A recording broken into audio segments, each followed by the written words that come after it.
tal, amables televidentes? Le damos la más cordial bienvenida a esta nueva edición de su espacio Balance Financiero. Nosotros estamos acá, pues siempre en la mejor intención de traer a ustedes los palpitantes comentarios de interés en el mundo económico, financiero, fiscal, en fin, todo lo que tiene que ver hasta legal.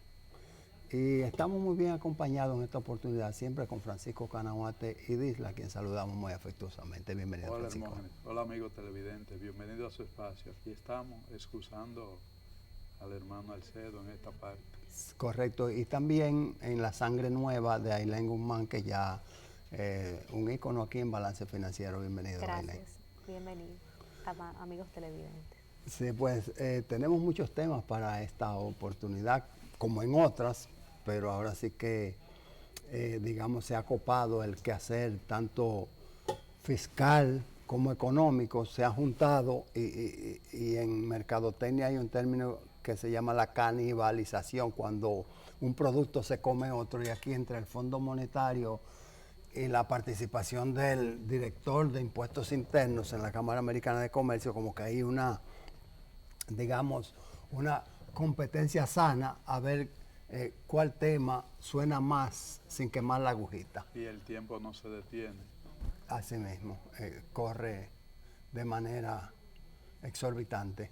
De manera que cada uno está tratando de correr a la velocidad del tiempo. A la velocidad del tiempo, sí, señor. Y nosotros vamos a ver estos temas, vamos a ver la situación de la evaluación del Fondo Monetario, que basado en el capítulo 4 de los acuerdos internacionales para los países que suscriben con el fondo. Vamos a ver el informe final, ya aquí habíamos hecho comentarios sobre lo comentado por ellos de manera provisional, no informal, al cierre de la visita. También vamos a ver cuáles son los últimos temas de la fiscalidad y también, ¿por qué no?, vamos a conocer cuáles son las últimas tendencias de la ley antilavado, pero a nivel internacional, o sea, qué es lo que le espera a República Dominicana, ya que la licenciada Ailén Guzmán pues ha regresado de una convención internacional en Cancún, México, y entonces nos trae noticias desde allí. ¿Qué te parece, Francisco? Sí, eso es una novedad interesante. ¿Qué te parece si dentro de un corto tiempo le decimos, licenciada, llame a un cambio, pero ahora vamos a hacerlo nosotros? Vamos a una breve pausa y entonces estamos regresando Con la actualidad. con la actualidad.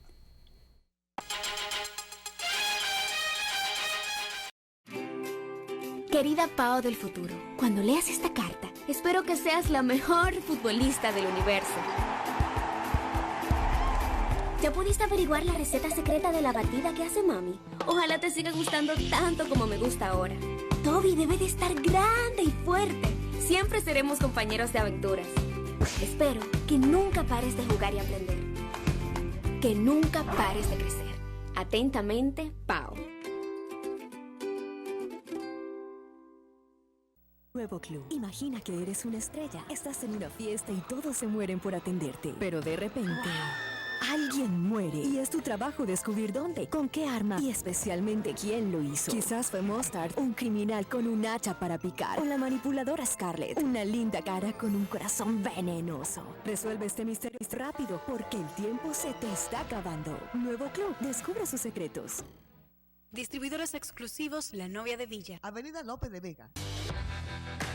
Usted está viendo Balance Financiero. Haga de su oficina un lugar elegante y productivo. Llame o visite a Muebles Omar.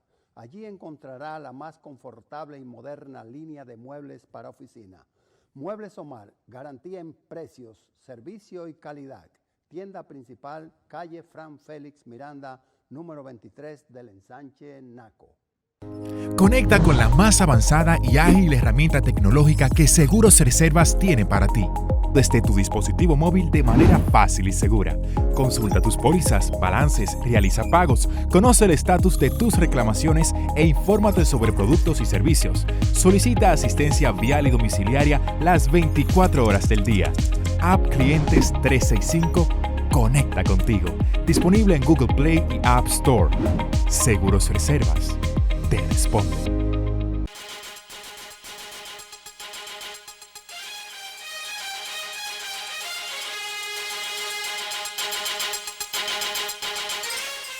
Bien, luego de esta breve pausa ya estamos de regreso para todos nuestros televidentes. Y decíamos estos temas en la introducción porque justamente no podemos traer los comentarios sobre lo que nos conviene o lo que sentimos, sino sobre la expectativa que tiene la nación dominicana y sobre todo a quienes nos dirigimos, que es la sociedad económicamente activa. Entonces, el Fondo Monetario Internacional ha hecho algunas advertencias. Lo que pasa es que lo dice en un léxico tan rebuscado, y dicen los muchachos por ahí, habla medio polite, que en español es como política. Y el Fondo Monetario ha hecho advertencia y traducido al léxico popular está diciendo, abran el ojo, que es posible que las cosas comiencen a cambiar en los términos económicos. Y está hablando del entorno internacional y está hablando del entorno local. Está hablando del impacto en el precio del petróleo, ese impacto en la economía dominicana. Previamente, y ahí viene lo de polite, hace el reconocimiento de los créditos por el comportamiento del Producto Interno Bruto, su crecimiento, que lo promedia en un 7%, pero ya dice que a partir de ahora comienza una reducción y un aumento en la inflación que pudiera estar en el borde de lo establecido, más o menos 1, y está hablando de una inflación entre un 3 y un 4% versus 1.17 que reportó en el año 2018. El Fondo Monetario Internacional en época de posguerra nace con un objetivo y es justamente evitar lo que sucedió en aquel momento a nivel mundial y lo que fue la situación de Europa devastada y cómo el plan Marshall tuvo que ir a financiar aquella parte de desarrollo. Sin embargo, muchas veces el fondo tiene niveles como de paciencia mayores de lo que uno puede imaginar, porque ves que las cosas están sucediendo y comienza a sí mismo de manera política a irlo dejando caer sin hacerlo como una advertencia. En esta ocasión ha tomado un paso al frente y ha dicho, así como tú señalas, abran el ojo. Y eso se ha estado analizando, se ha estado señalando que aquí estamos en una estabilidad administrada, porque el entorno internacional ya no facilitará tantos recursos blandos como ha estado o como estuvo ocurriendo con la crisis de 2008, que había muchos recursos a baja tasa de interés y con facilidad para el financiamiento. Se comienza a escasear esto, han estallado situaciones como la que vimos en Grecia, como la que vimos en Puerto Rico. Argentina ha estado también batallando para evitar volver a lo que fueron las experiencias del año 1978-80, de modo que hay que hacer caso a esas advertencias que vienen basadas en una experiencia internacional sumamente importante.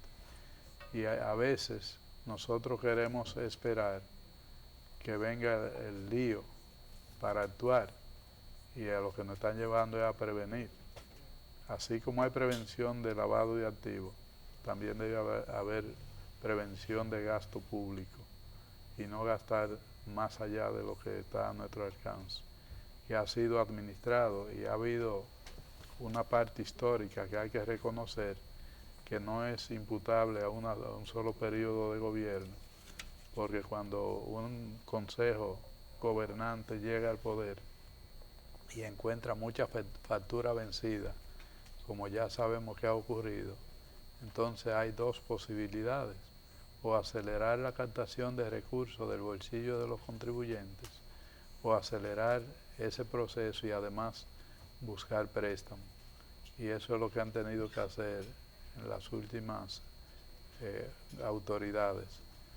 Pero el nivel de endeudamiento es parte de la advertencia que hace el Fondo Monetario Internacional, porque también el nivel de servicio de la deuda, el costo del servicio de la deuda, se hace oneroso, muy oneroso. O sea que hay que ponerle atención a lo que nos están diciendo. Así es, yo no sé qué, cómo lo percibe, no desde la generación, sino desde la profesión. Aileen, que es abogada, nosotros somos del área de finanzas, aunque por donde quiera que yo paso me dicen, y el doctor Canahuate, porque Canahuate, Francisco, tiene mucha ascendencia al cumplimiento legal, y entonces el enfoque fiscal y es la ropa que él viste, pues es netamente cumplimiento de leyes, ejecución de leyes. Pero yo no sé desde esa óptica cómo se percibe el nivel de endeudamiento y la posición de la economía a los costos que están siendo.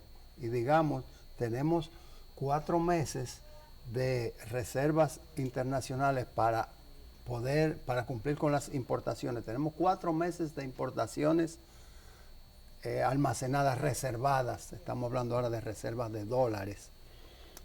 Pero tú dices, bueno, tengo esas reservas, pero tengo un crecimiento en la deuda pública que bordea los 40,000 millones de dólares.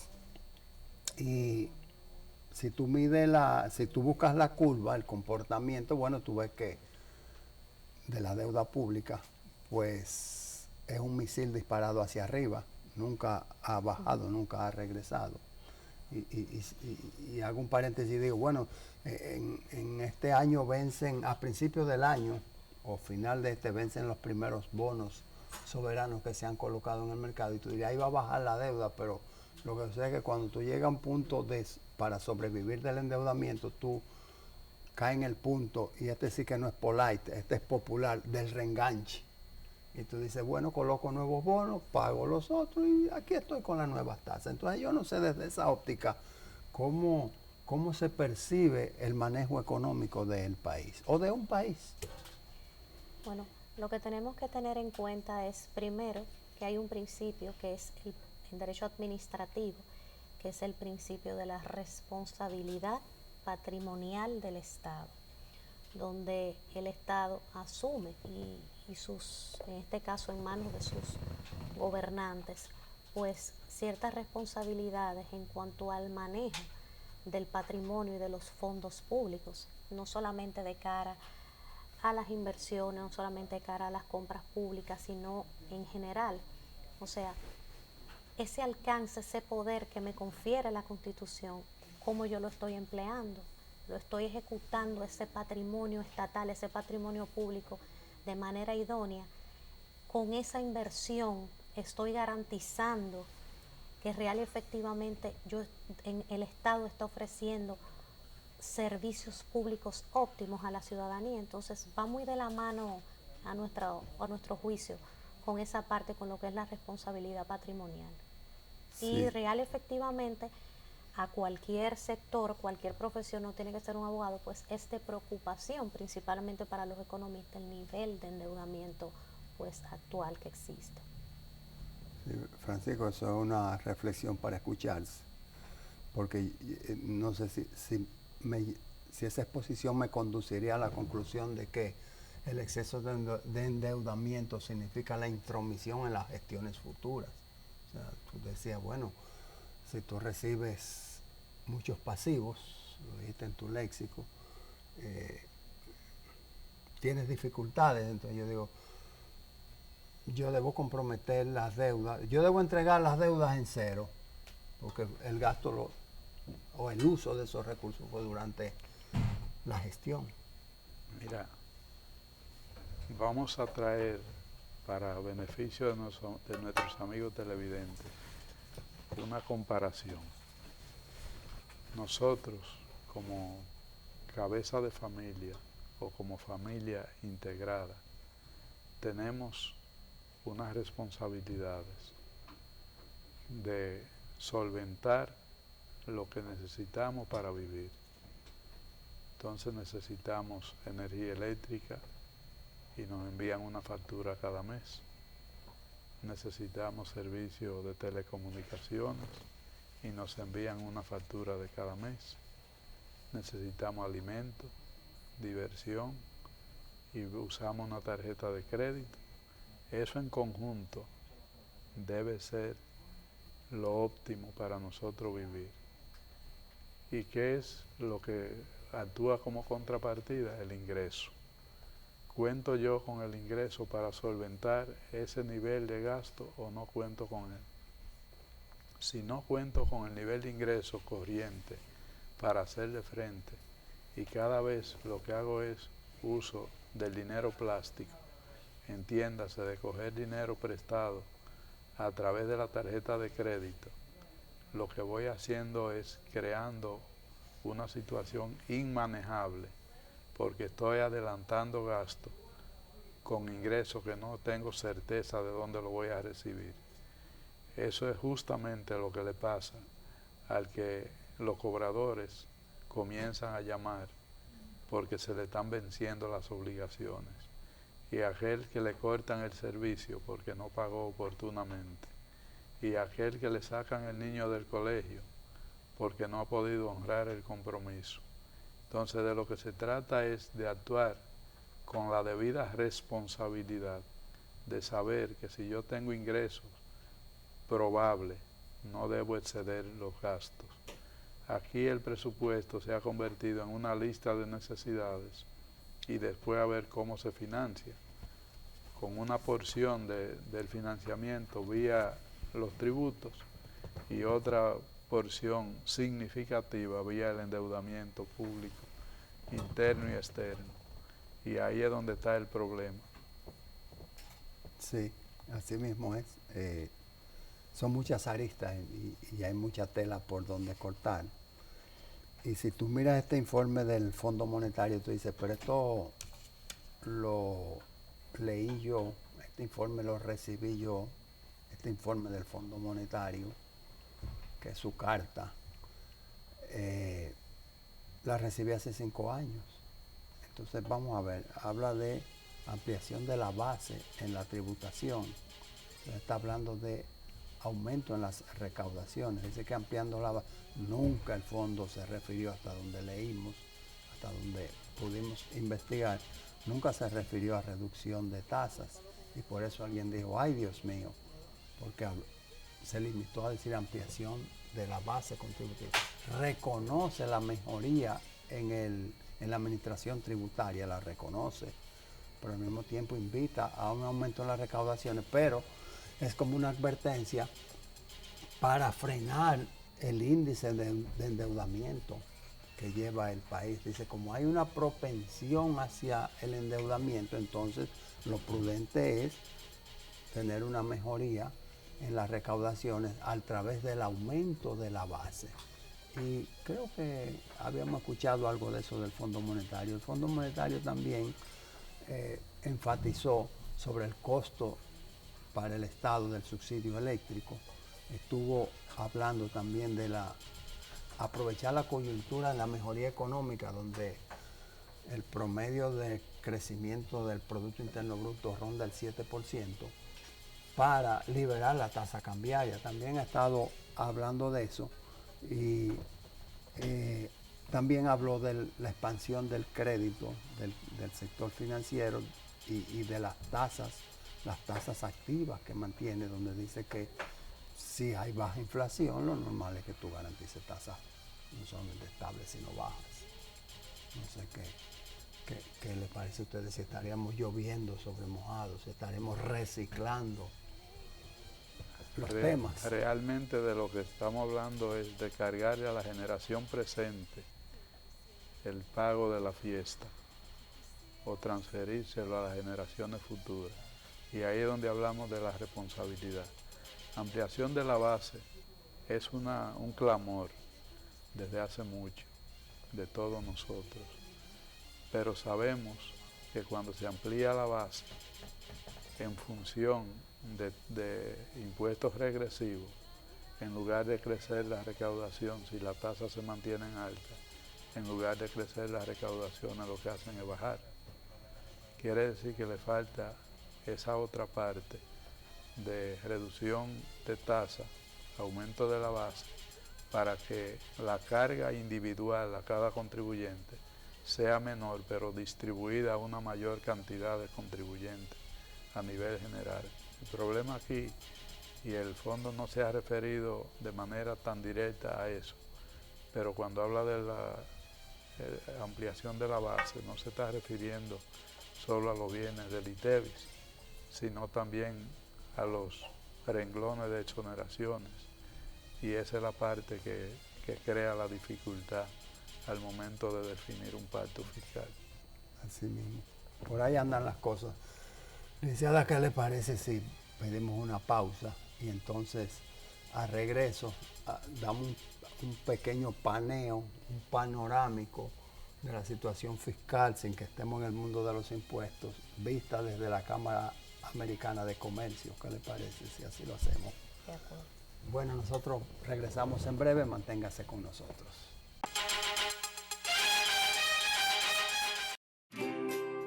Querida Pao del futuro, cuando leas esta carta, espero que seas la mejor futbolista del universo. ¿Ya pudiste averiguar la receta secreta de la batida que hace mami? Ojalá te siga gustando tanto como me gusta ahora.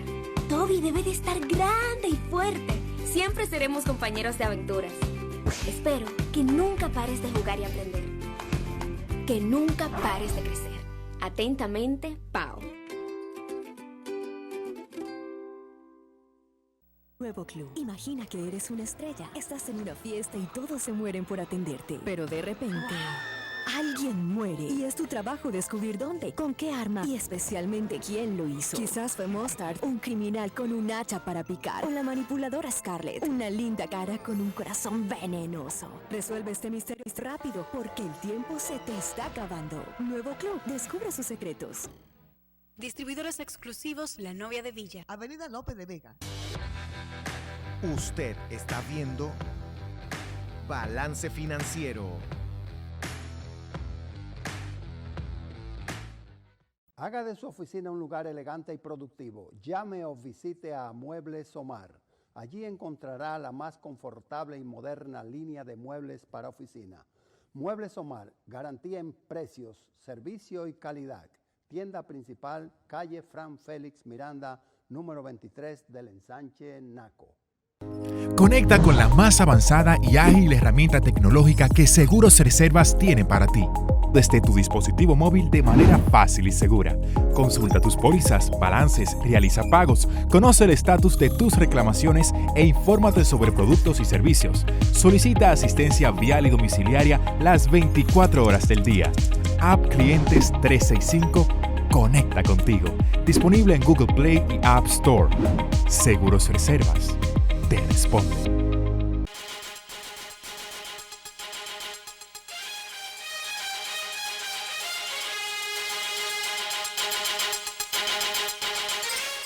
Bien, decía en su flamante exposición el director de Impuestos Internos, el ingeniero Magín Díaz, se refería a varios aspectos, pero concluía su exposición diciendo, desde Impuestos Internos necesitamos el apoyo de todos ustedes, de los empresarios y de sus asesores, para que todos los contribuyentes operen bajo las mismas reglas, sin importar la nacionalidad de su capital, las relaciones sociales ni personales, el estatus económico, ni las vinculaciones políticas.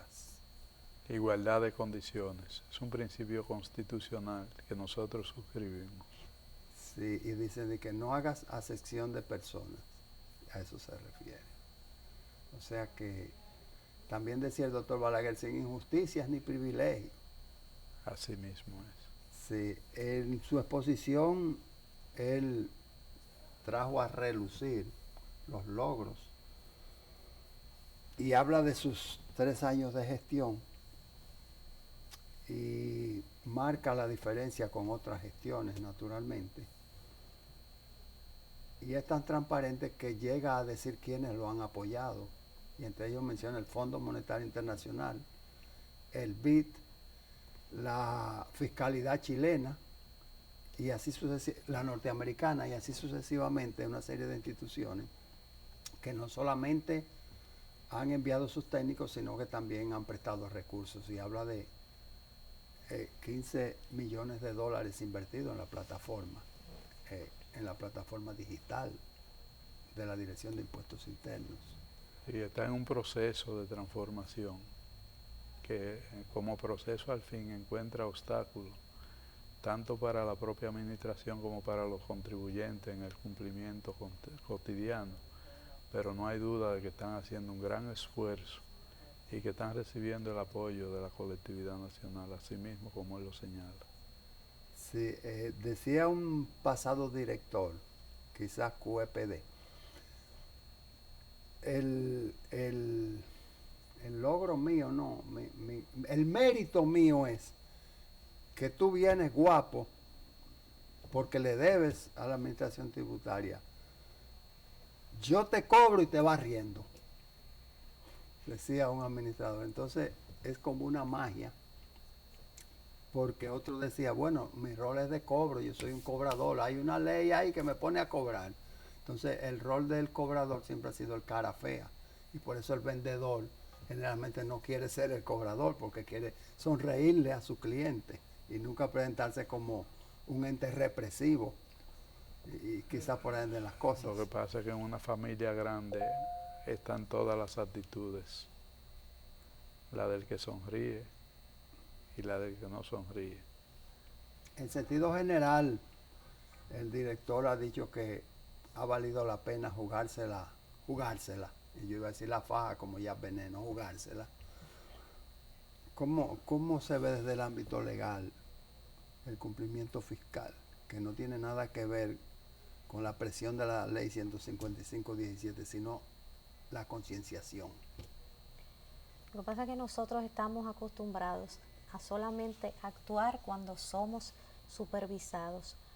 No nos preocupamos por la prevención, por la medicina preventiva, sino medicina correctiva. Queremos cumplir la ley en sí. Es igual, también pongo siempre la analogía porque me apasiona mucho ese tema, es igual que con la ley de lavado de activos. Cumplir, ¿qué es cumplir? Yo cumplo teniendo o nombrando un oficial de cumplimiento, teniendo una estructura de cumplimiento, teniendo un manual de cumplimiento, cuando lo que la ley llama es a que yo tenga la capacidad de prevenir, de mitigar esos riesgos, no solo de cumplir. Lo mismo pasa con el cumplimiento fiscal. Lo que tenemos es que tratar de no incurrir en ninguna falta o en alguna inobservancia que nos pueda, pues, adentrarnos en algún problema, en alguna incongruencia que podamos nosotros presentar alguna inconsistencia de que estamos incumpliendo con algún deber formal o con algún error en alguna norma. Exactamente. Sí. Ese es un buen momento porque yo dije, exceptuando la presión que establece la ley antilavado de activos y proliferación. Y ya con el delito tributario como delito precedente.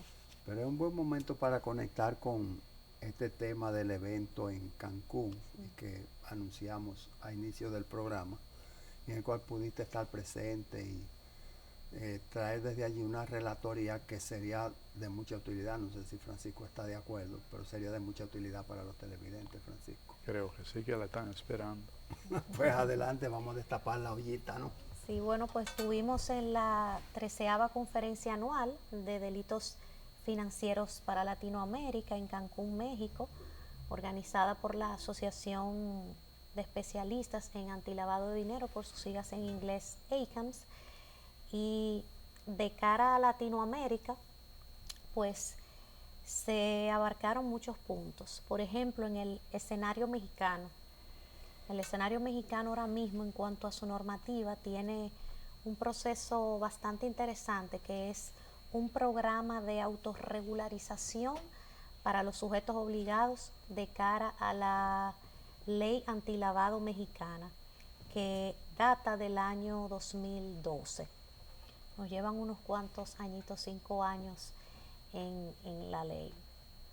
Ese proceso consiste, ese programa de autorregularización consiste en dar un plazo a todos los sujetos obligados que todavía no están acorde con todos los lineamientos que la normativa mexicana ha previsto y ha establecido en materia de prevención. Ajustarse a aquellos que todavía no han implementado, implementar. Y me resultó interesante porque en principio la ley universal es de cumplimiento para todos, pero ellos tienen ese mecanismo, le dan esa apertura a los sujetos obligados de que puedan, ese plazo de que, mira, tú has fallado en esto, tú tienes que corregir esto. Entonces han creado ese programa con ese objetivo, de que los sujetos obligados pues, puedan autorregularizarse, puedan regularizar todo lo que son las directrices internas para que vayan de la mano con la normativa. También se habló allá de todo lo que es el de-risking, que es algo que está muy en boga, que no es más que el proceso mediante el cual entidades financieras y no financieras pues deciden no asumir ciertos riesgos, deciden no asumir diferentes relaciones comerciales, vincular ciertos clientes. Es como en el argot popular se dice el riesgo del no riesgo. Y se hablaba mucho de la tendencia en Latinoamérica de que este fenómeno sea realmente estereotipado o realmente trae consigo discriminación o prácticas discriminatorias contra esos clientes, contra esas transacciones o contra esas relaciones comerciales que yo me reservo el derecho de no hacer porque mi apetito de riesgo no me lo permite. Entonces fue bien interesante el panel en el que estuvimos de oyente, porque hablaban un colombiano, un guatemalteco y un mexicano de realmente hasta dónde es viable el de-risking, o sea, la inclusión financiera versus el de-risking realmente es efectivo.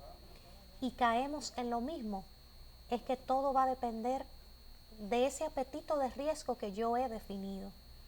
Ese de-risking se está aplicando mucho con todo lo que es la banca privada, la banca corresponsal, de cara a todos los riesgos que generan pues la corresponsalía y la banca privada por los montos que maneja. Se hizo mucho énfasis en eso, y sobre todo que el de-risking no solo va a estar de cara al sector financiero, sino también el sector financiero puede aplicarlo, por lo que hemos expuesto. Mi apetito de riesgo no me permite vincular un cliente de ese tipo. Y pudo brindar este evento la oportunidad para uno hacerse una idea, para hacer una comparación, una evaluación de cómo vamos nosotros 2017 a 2019 versus estos países presentes allí, y que muchos pues reclaman mayor flexibilidad en la ejecución de esas leyes, o si realmente lo que nos espera, si nosotros venimos atrás, y que nos espera un régimen restrictivo mayor, una regulación mayor. Eso es una pregunta muy interesante, pero la respuesta va muy de la mano a la realidad y necesidad de cada país. Expongo, por ejemplo, el caso de Venezuela, que ahora mismo ha sido incluido en las listas, es considerado no solamente como país por su realidad socioeconómica y por su realidad política, sino por todos los delitos subyacentes que se han generado dentro del mismo, dentro de su territorio. Todo va a depender de la realidad de cada país, de la voluntad política, de la voluntad de los reguladores. Hasta dónde vamos a llegar, eso va a depender del cumplimiento que nosotros demos a las evaluaciones y a las autoevaluaciones que nos haga Gafi, en el caso nuestro Gafilat, que es el Grupo de Acción Financiera Latinoamericana, claro. Y también los pasos que demos en cuanto a la implementación de las recomendaciones de ese informe que se nos dio. En el caso de la República Dominicana, que la primera evaluación pues no fue muy bien, y somos considerados un país con una ley modelo, incluso tenemos una ley un poco más robusta que la ley mexicana. En el caso de la mexicana ahora mismo hay una controversia porque los notarios públicos han elevado un recurso para que sean pues eliminados, vamos así decirlo, de la normativa, porque ellos entienden que no son pasibles de ser sujetos obligados. Vemos también el caso de Panamá, que fue expuesto allá, donde recientemente en otra entrega de balance financiero hablamos de su inclusión en la lista. Entonces, que si estamos adelantados, que si estamos avanzados, sí, como país República Dominicana ha logrado mucho en poco tiempo. Que nos falta mucho camino por recorrer, pero sobre todo en el sector no financiero. ¿Por qué? Porque el sector no financiero ha presentado mucha resistencia. Ya países, por ejemplo, con el de México, que tienen 5 años con una ley de antilavado, vamos así decirlo, el chip ha cambiado un poco, porque han podido a lo largo de estos años generar una cultura de cumplimiento más robusta para el sector no financiero. Yo entiendo que la República Dominicana, respondiendo su pregunta y en comparación con otros países que nos llevan un poquito años luz en cuanto a implementación de ley de antilavado, todavía tiene mucho camino que recorrer en el sector no financiero, porque el sector financiero en la República Dominicana tiene años luz implementando controles, mitigando riesgos y con cultura de cumplimiento, pero en el sector no financiero, de cara a comparar otros países latinoamericanos, sí nos falta mucho camino por recorrer, sobre todo lo que es en el cambio del chip. La ley no viene a impedirme que yo haga negocio, sino a que yo module mi forma de hacer negocio.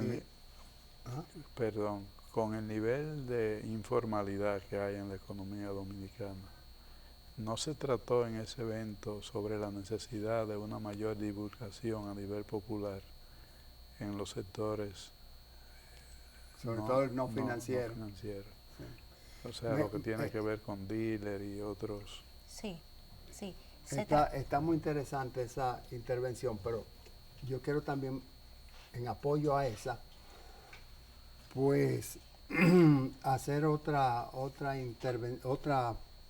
ampliación de la inquietud de Francisco, y es cómo es posible que México, que es un país de donde República Dominicana siempre ha traído la cultura financiera, digamos que los textos se escriben en Estados Unidos, se traducen en México y se expanden hacia América Latina, y nosotros somos el Caribe. ¿Cómo es posible que en una economía como aquella pues haya tanta propensión a la violación de la ley antilavado y prácticamente haya reinados territoriales allí? Me gustaría, junto con esas dos preguntas, pues al regreso de la pausa, claro que sí, tener una respuesta. Volvemos.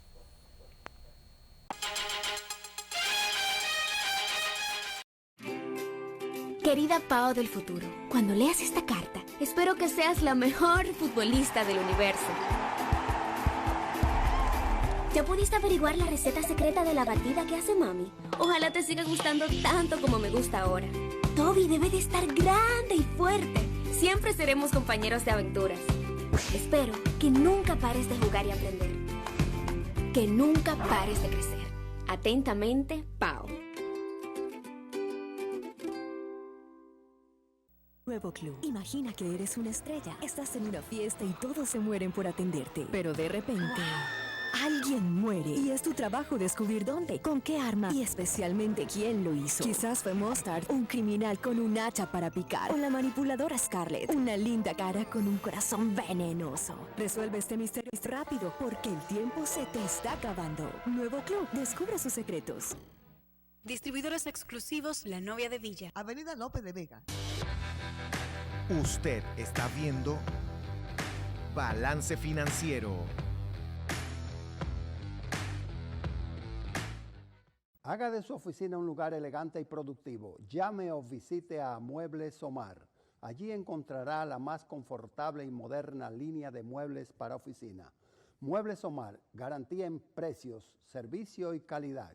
Tienda principal, calle Fran Félix Miranda, número 23 del Ensanche Naco.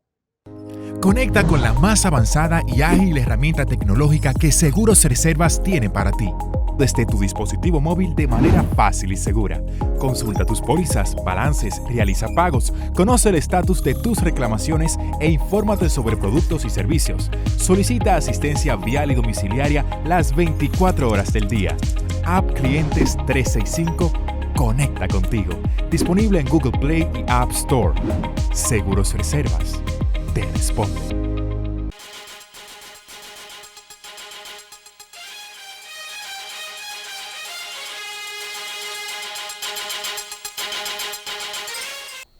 Excelente, ya estamos de regreso y me gustaría devolverle la palabra a Ailén porque el concepto general por donde se han vendido las cosas es que quien tiene que protegerse es el sector financiero y no es así. Francisco hablaba del sector no financiero.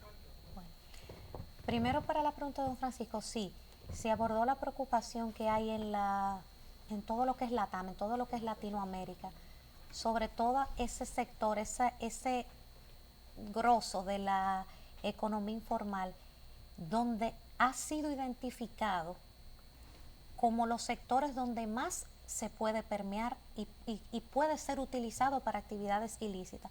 Porque hay que tener en cuenta algo, y eso allá hacía mucho énfasis. En muchos países, como es el caso de la República Dominicana, los dealers, los casinos, las constructoras, a raíz de la ley, su reacción fue estar a la defensiva.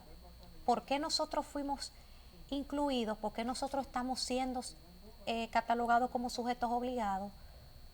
Real y efectivamente es porque el sector de nosotros se identificó como delictivo, como que realiza actividades ilícitas. Pues no, y eso también pasa en Latinoamérica. Real y efectivamente esos sectores son, por diferentes estudios estadísticos en diferentes países y estudios realizados propiamente aquí en la República Dominicana, fueron identificados como los sectores más vulnerables para realizar ese tipo de actividades ilícitas. Y ya de cara a la respuesta de don Hermógenes, México es un buen parámetro para estudio de lo que son los delitos subyacentes. ¿Por qué? Porque en México se suscitan el abanico completo de delitos. Nosotros tenemos delitos tributarios, delitos propios de lavado en todas sus partes, ocultamiento, estratificación, integración, tenemos delitos financieros propiamente dichos, pero también en México hay un componente muy importante que arropa al país, vamos así decirlo, no financiamiento del terrorismo ni terrorismo propiamente dicho, vamos a decirle microterrorismo, los secuestros, la trata de personas está ya muy marcada, pero también ese ataque que están recibiendo el sector periodístico. Tuvimos la oportunidad de escuchar una periodista que ha sido modelo en México en cuanto a la lucha de la protección de los derechos de la prensa y todo lo que es la prensa escrita, prensa televisiva, sobre el peligro a los que se exponen ellos allá en México por esa dificultad. Se habló allá también de que la corrupción política y la corrupción y el soborno como también delito precedente en la mayoría de las normativas, pues está muy latente, o sea, la necesidad de tratar de prevenir eso es excesivamente prioritaria, pero al mismo tiempo muy difícil de erradicar en países donde ya, así como hay una cultura que se ha venido desarrollando de cumplimiento, hay una cultura, como ella decía, hay un cáncer de corrupción, hay un cáncer de microterrorismo, o sea, la delincuencia organizada ya es muy amplia.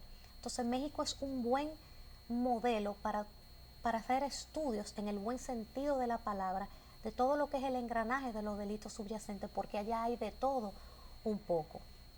Una pregunta.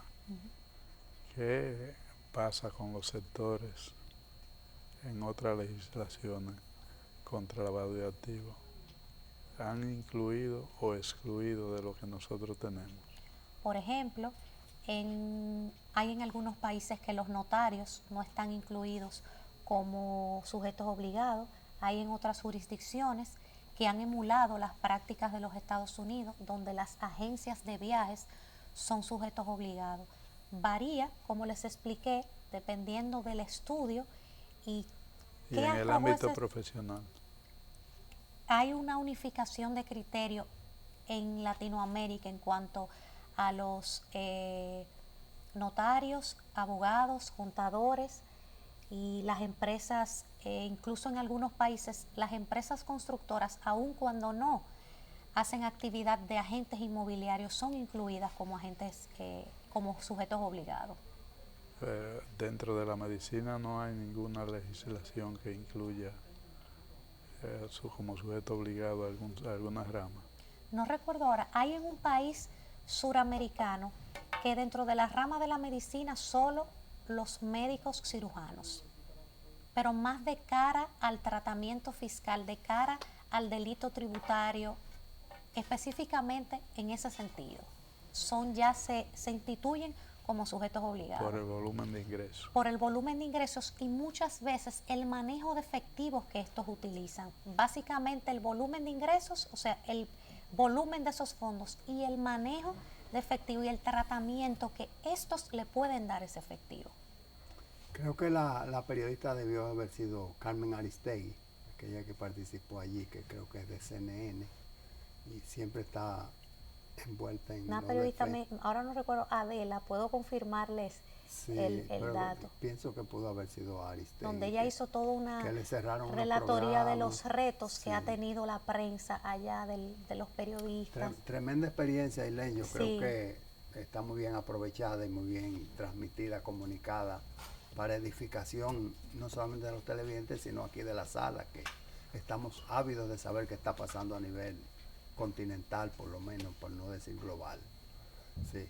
De manera que nosotros vamos a hacer una breve pausa y entonces vamos a venir con el mundo de los impuestos, Francisco. Pausamos.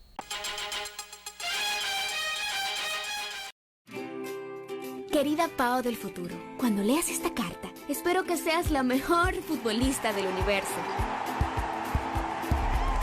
¿Ya pudiste averiguar la receta secreta de la batida que hace mami? Ojalá te siga gustando tanto como me gusta ahora. Toby debe de estar grande y fuerte. Siempre seremos compañeros de aventuras. Espero que nunca pares de jugar y aprender. Que nunca pares de crecer. Atentamente, Pao. Nuevo Club. Imagina que eres una estrella. Estás en una fiesta y todos se mueren por atenderte. Pero de repente, alguien muere. Y es tu trabajo descubrir dónde, con qué arma y especialmente quién lo hizo. Quizás fue Mustard, un criminal con un hacha para picar. O la manipuladora Scarlett, una linda cara con un corazón venenoso. Resuelve este misterio rápido porque el tiempo se te está acabando. Nuevo Club. Descubre sus secretos. Distribuidores exclusivos La Novia de Villa. Avenida López de Vega. Usted está viendo Balance Financiero. Haga de su oficina un lugar elegante y productivo. Llame o visite a Muebles Omar. Allí encontrará la más confortable y moderna línea de muebles para oficina. Muebles Omar, garantía en precios, servicio y calidad. Tienda principal, calle Fran Félix Miranda, número 23 del Ensanche Naco. Conecta con la más avanzada y ágil herramienta tecnológica que Seguros Reservas tiene para ti, desde tu dispositivo móvil de manera fácil y segura. Consulta tus pólizas, balances, realiza pagos, conoce el estatus de tus reclamaciones e infórmate sobre productos y servicios. Solicita asistencia vial y domiciliaria las 24 horas del día. App Clientes 365 conecta contigo. Disponible en Google Play y App Store. Seguros Reservas te responde.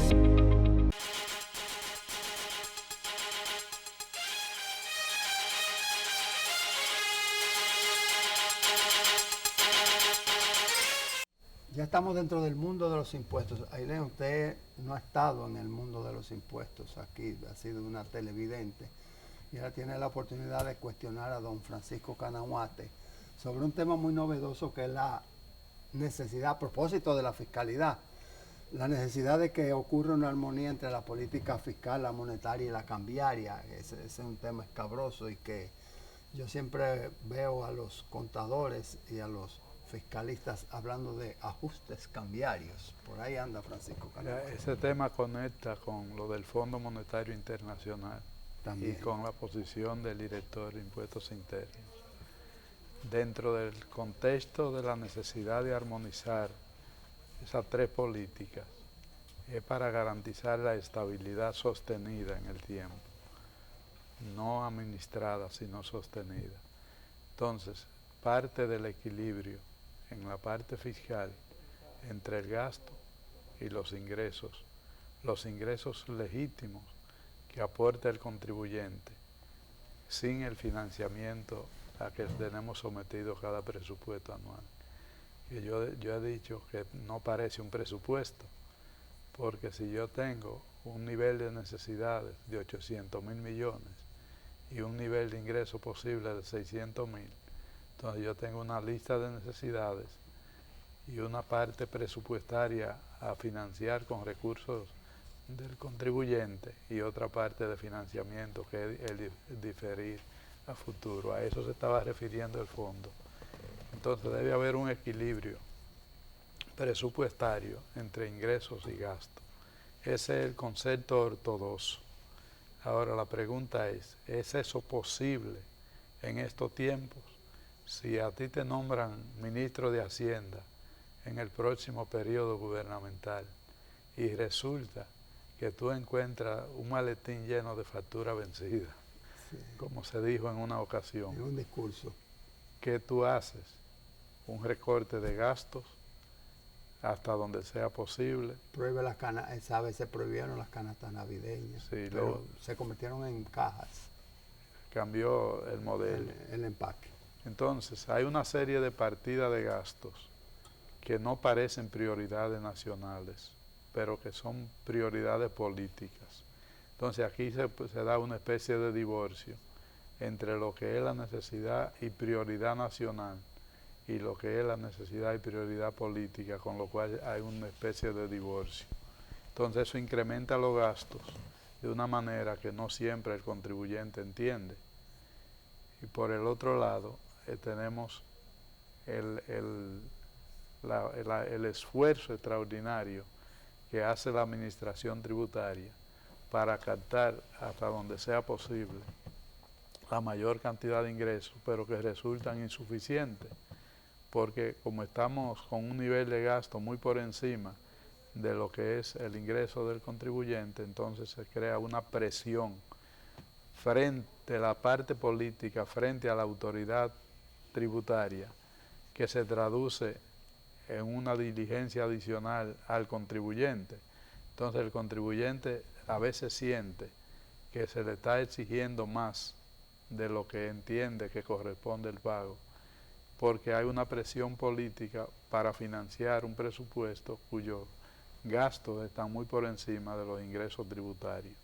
Esa es una primera articulación que debe hacerse como una prioridad en la próxima gestión gubernamental. Pero decía el director, y prácticamente lo dijo siendo interlocutor con un servidor, en un escenario muy amplio, lo mío es buscar dinero, sobre la responsabilidad de su aplicación no es mía, por no decir es de otro. Por eso le decimos que la autoridad política le pone presión a la autoridad de la administración tributaria. Le pone presión, claro. ¿Y dónde debe ir a buscar? Donde están los clientes, que son los contribuyentes.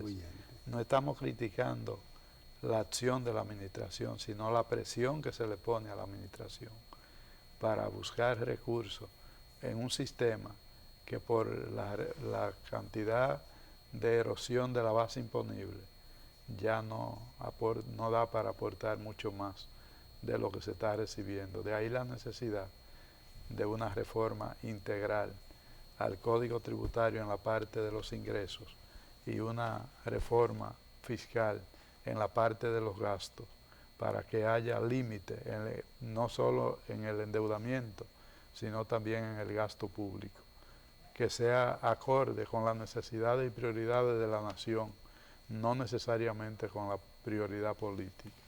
Y aquí hay un primer punto que hay que razonar y hay que poner en balance. ¿Qué pasa cuando tú tienes un presupuesto desequilibrado dentro de la política fiscal? Eso tiene un impacto entonces en la política monetaria, y por eso vemos el Banco Central haciendo muchas veces un juego de malabarista, donde restringe y saca recursos de acuerdo a la búsqueda de un equilibrio administrado de una estabilidad global de la economía, y eso tiene una consecuencia final, y por eso decía que está vinculado con el Fondo Monetario Internacional, y es que eso se traduce en un impacto en la tasa de cambio. Y entonces, cuando sube la tasa de cambio, por un desequilibrio de la parte fiscal, la parte monetaria es que busca cómo atenuar los efectos del desequilibrio, pero el origen del problema es el desequilibrio en la política fiscal. Sí, por años se ha solicitado, se ha pedido y se ha reclamado y se ha aclamado que el impacto de la carga fiscal, porque es una carga, pues se refleje en el bienestar de en la mejoría en los servicios y el bienestar de la población. Entonces, bueno, en una próxima gestión debe considerarse, y también tú vas un poquito más allá y claro que está buscando la armonía entre las diferentes variables. Entonces tú dices, bueno, el endeudamiento, pero también no sé cómo encaja el tema de la tasa cambiaria, por ejemplo. Sí, cuando tengo el desequilibrio desde el punto de vista fiscal, acudo al endeudamiento, aumento con ese endeudamiento constantemente mis gastos y estoy aumentando el desequilibrio cada vez, porque no es con recursos del contribuyente que lo estoy financiando completo, sino con nuevo endeudamiento. Tú estabas un término en uno de los segmentos, el reenganche. Sí, lo popularicé. O sea, si tú tienes que pagar 1.000 millones, no va a endeudarte en 1.000 millones adicionales, sino en 1.100, sí, en 1.200 y así sucesivamente. Para dejar un colchoncito. ¿No? Y unos gastos que hay en el proceso. Sí, el costo del servicio. Exactamente. Entonces, esa es una política que nosotros como sociedad debemos revisar, porque la prioridad de la nación es una y no siempre concuerda con la parte política. Entonces debe haber una sintonía, y de ahí la necesidad de los pactos a los que tanto se le ha rehusado en esta materia, porque cuando se habla de pacto, lo que se habla es de ponerle freno a uno y pedirle sacrificio a otro. Pero cuando yo no quiero que me pongan freno, entonces trato de evitar llegar a esos pactos, a esos acuerdos, que son una necesidad nacional. Así mismo es. Según aquí mis cálculos me quedan 28 segundos. Entonces, déjame para sacarle el zumo, el jugo a la fruta. Tú me estás diciendo, me estás queriendo dejar dicho que esa obsolescencia que dice el director de Impuestos Internos tiene el Código Tributario, habla de 25 años, debe incluir, su actualización debe incluir la responsabilidad del gasto. No he dicho eso. No, dije que si me lo quería decir, yo no dije si lo dijiste. No he dicho eso. Decía que si yo estaba entendiendo correctamente. No, lo que pasa es que la parte del gasto es por una ley independiente, no dentro del Código Tributario. Y la obsolescencia del Código Tributario viene no porque tiene 25 años, sino por las 12 reformas de retroceso que se le han introducido. Bueno, eso sí fue contundente. Francisco, muchas gracias por su exposición muy responsable y muy clara y muy oportuna. Ailén, despide el programa, por favor. Gracias. Bueno, hasta aquí, amables televidentes, su espacio Balance Financiero. Gracias por su sintonía y nos vemos la próxima semana. Dios por delante.